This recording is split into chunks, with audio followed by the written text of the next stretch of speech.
تو این هوای بارونی اگه هوس رولدارچینی کردی و وقت و حوصله درست کردن خمیر نداری، من بهت این پنکیکا رو پیشنهاد میکنم. به شدت نرم و خوشمزه است، به همراه یک کرم پنیری با یه لیوان چای یا قهوه حسابی میچسبه. درست کردنش هم خیلی راحته، فقط کافیه که 2 تا تخم مرغ رو به همراه شکر و یه کوچولو وانیل هم بزنید تا رنگش روشن بشه.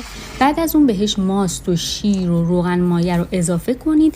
30 ثانیه دیگه با هم ترکیبشون کنید. در آخر هم مخلوط آرد و بیکینگ پودر رو طی 2 مرحله به موادمون اضافه میکنیم و به همین راحتی مایه پنکیکمون آماده شد. حالا ما نیاز داریم به یه ترکیبی از کره دمای محیط، شکر قهوه‌ای و یک کوچولو دارچین که برای داخل پنکیکمون ازش استفاده میکنیم. به خوبی با هم دیگه ترکیبشون میکنیم و داخل یه ماسوره میریزیم. بعد داخل ماهیتابمون که به خوبی داغ شده ابتدا مواد پنکیک رو میریزیم. بعد اون مایه‌ای که با کره و شکر قهوه‌ای و دارچین درست کرده بودیم رو به صورت دایره‌ای روش قرار میدیم. در تابتون رو ببندید. بعد حدود 2-3 دقیقه